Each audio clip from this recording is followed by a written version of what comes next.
Hello दोस्तों, एमफिन technical में आज आपका स्वागत है। निफ्टी एनालिसिस में आज हमने देखा कि मार्केट एक गैप अप के साथ ओपन हुआ, देन एक डाउन मूव आया, देन उसके बाद अप मूव चला गया, देन एक लास्ट में एक हमारे जो रेजिस्टेंस जोन है 130 के अराउंड 23-130, वहाँ से एक शार्प हमें सेलिंग देखने को मिली। तो ऐसा कैसे हुआ, क्यों हुआ, वो हम देखते हैं।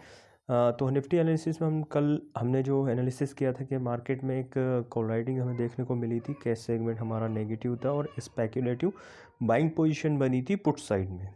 तो मार्केट उसके अकॉर्डिंग 800 के अराउंड आना था, पर जब मार्केट डाउन आ रहा था तो वहाँ पर एक स्पेक्युलेटिव एक्टिविटी हमें देखने को मिल गई थी कि मार्केट ज़्यादा डाउन नहीं जाएगा। ठीक है, तो हमारा जो सबसे बेहतर जो मेजर सपोर्ट हमारा था वो 22,800 के अराउंड था।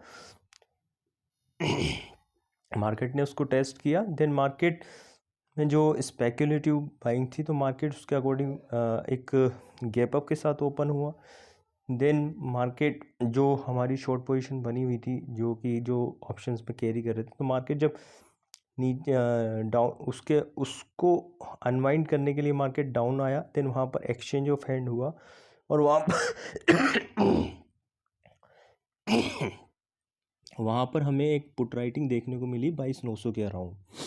ठीक है, तो जब 22,900 के अराउंड हमें पुट राइटिंग देखने को मिली और वहाँ पर कैश हमारा नेगेटिव था, क्योंकि कैश के ज़रिए मार्केट के मूव को कंट्रोल किया जा रहा था और जो पोजीशन ऑप्शंस में कल बियरिश पोजीशन जो बनी थी उसको अनवाइंड किया जा रहा था कैश के सेलिंग प्रेशर के ज़रिए।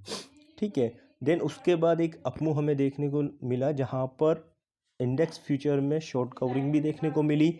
ठीक है, और हमारा जो कैश का जो सेलिंग प्रेशर था वो भी कम हुआ और ऑप्शन में जो हमारी 22,900 के अराउंड जो पुट राइटिंग थी तो मार्केट उसके अकॉर्डिंग मूव उसने दिखाया।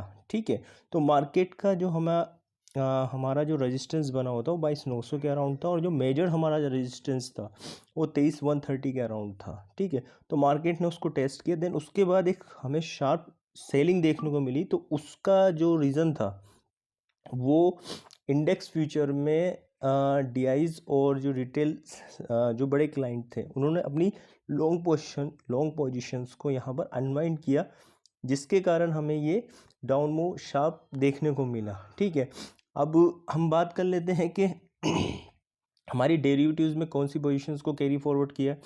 तो डेरिवेटिव्स में जो पोजीशंस कैरी फॉरवर्ड की गई है वो ऑप्शन में बुलिश पोजीशन कैरी फॉरवर्ड की गई है और आज भी एफआईज ने अपनी शॉर्ट कवरिंग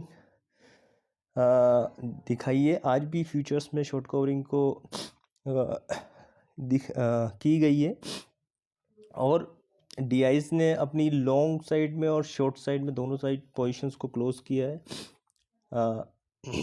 और केस सेगमेंट में अगर हम बात करते हैं तो केस सेगमेंट पे एफआईज ने आज भी 5,500 करोड़ के अराउंड सेलिंग करी है और डीआईज ने 6800 करोड़ के अराउंड बाइंग करी है। ठीक है, अब हमारा जो सपोर्ट एंड रेजिस्टेंस रहने वाला है कल के अकॉर्डिंग, हम कल क्या देखते हैं तो मार्केट हमारा जो मेजर सपोर्ट है हमारा 22,800 के अराउंड है। ठीक है, और मार्केट में जो बुलिश पोजीशन बनाई है उसके अकॉर्डिंग मार्केट या तो फ्लैट ओपन होगा या गैप अप ओपन होगा। ठीक है, तो 22,980 भी हमारा एक मेजर सपोर्ट की तरह काम करेगा और जो हमारा रेजिस्टेंस जोन है 130 के अराउंड वो हमारा एक रेजिस्टेंस की तरह काम करेगा। ठीक है, अब रही बात क्योंकि अब बजट रैली भी हम एक्सपेक्ट कर रहे थे कि बजट रैली आने वाली है, क्योंकि मार्केट में यही सब चल रहा है, क्योंकि 1 फेब को हमारा बजट है तो उसके अकॉर्डिंग जो मूव आना चाहिए तो वो अभी तक आया नहीं। बट एफआईज की तरफ से जो हमें शॉर्ट कवरिंग देखने को मिलनी चाहिए थी वो कंटिन्यूसली हमें देखने को मिल रही है। ठीक है, और केस सेगमेंट को नेगेटिव इसलिए रखा गया ताकि उन पोजीशंस को अनवाइंड किया जाए उसके प्रेशर पे। ठीक है, तो हमारा जो कल के लिए जो उन्होंने आज जो पोजीशंस कैरी फॉरवर्ड कर गई है वो बुलिश पोजीशंस को कैरी फॉरवर्ड किया गया है। ठीक है, और अभी एक्सपायरी में हमारे 2 दिन बाकी भी हैं, तो क्या एक्सपायरी किस हिसाब से रहेगी और बजट के अकॉर्डिंग क्या रहेगा। तो एक मेजर कंसर्न रहेगा। बट हमारा जो मेजर जो एक्टिविटी है वो एक्चुअल में उसी के कारण वॉलेटिलिटी हमें देखने को मिल रही। कभी कैश ओवर पावर कर देता है डेरिवेटिव्स को, कभी डेरिवेटिव्स ओवर पावर कर देता है कैश सेगमेंट को, तो उसी की वजह से वॉलेटिलिटी देखने को मिल रही है, बड़ी बड़ी कैंडल्स देखने को मिल रही है। अगर हम देखा जाए तो विक्स कंटिन्यूसली इंक्रीज़ कर रहा है, ठीक है, वॉलेटिलिटी कंटिन्यूसली इंक्रीज़ कर रही है, और अभी एक फेब को बजट आने वाला है, तो वॉलेटिलिटी एक्सट्रीम लेवल पे जा सकती है। तो अगर आप इस वॉलेटिलिटी को हैंडल नहीं कर सकते तो आप प्लीज़ मार्केट से दूर रहिए, ठीक है। आप मार्केट को वॉच कर सकते हो, अंडरस्टैंड करने के लिए पेपर ट्रेड ले सकते हो, ठीक है, अपने कैपिटल को सुरक्षित रखने के लिए, ठीक है। और इस वीडियो का एक डिस्क्लेमर भी है, ये वीडियो एक एजुकेशनल पर्पस के लिए बनाया गया है, और इस वीडियो का कोई माध्यम नहीं है आपको बाय और सेल रिकमेंड करने के लिए, ठीक है। और अगर आप कोई भी बाय और सेल रिकमेंडेशन के लिए अगर ये वीडियो देख रहे हैं तो आप अपने फाइनेंशियल एडवाइज़र से कंसल्ट कर सकते हो। Thank you.